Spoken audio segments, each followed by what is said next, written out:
भगवान, तीनों लोक में ज्ञान का दान सबसे उत्तम माना गया है।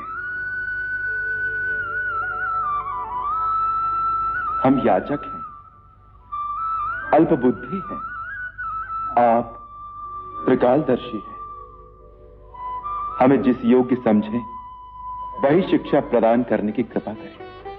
हे राम, सत्य का अनुभव स्वयं करो, दूसरे के अनुभव पर विश्वास न करो। सत्य का एकमात्र प्रमाण है उसका प्रत्यक्ष दर्शन। जो गुरु ये कहे मैंने देखा है और तुम नहीं देख सकते, उसे गुरु न मानो। और जो ये कहे कि तुम भी प्रयत्न करो, मैं तुम्हें दिखा सकता हूं, वही सच्चा गुरु है, उस पर विश्वास करो। अज्ञानी उस मूर्ख की भांति है जो सोने से भरे हुए संदूक पर बैठकर भीख मांग रहा है। जब कोई गुरु मिलता है तो वो उसी संदूक को खोलकर उसे दिखा देता है, वही ज्ञान है। आत्मा आकाश में उड़ता हुआ एक पंछी है।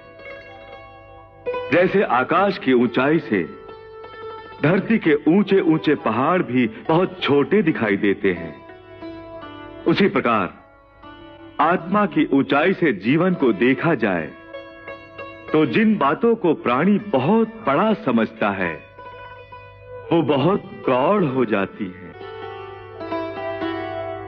आत्मा जितनी ऊंचाई पर होगी उतनी ही दूर तक पीछे और आगे की धरती दिखाई देगी।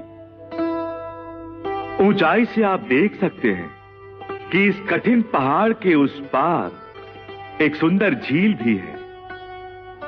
इसी को त्रिकाल दर्शन कहते हैं।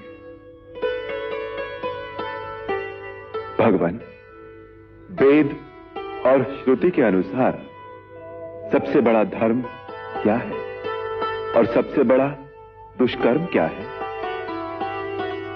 सबसे बड़ा धर्म है अहिंसा। अहिंसा परमो धर्मः। और सबसे बड़ा दुष्कर्म है पराई निंदा। गुरुवर, सबसे बड़ा दुख किसमें है और सबसे बड़ा सुख किसमें मिलता है? दरिद्रता ही सबसे बड़ा दुख है। सुख का अर्थ है जहां कोई अशांति न रहे, सो सबसे बड़ा सुख संत मिलन में है। जैसे गंगा जल से शरीर अंदर और बाहर से पवित्र होता है, उसी प्रकार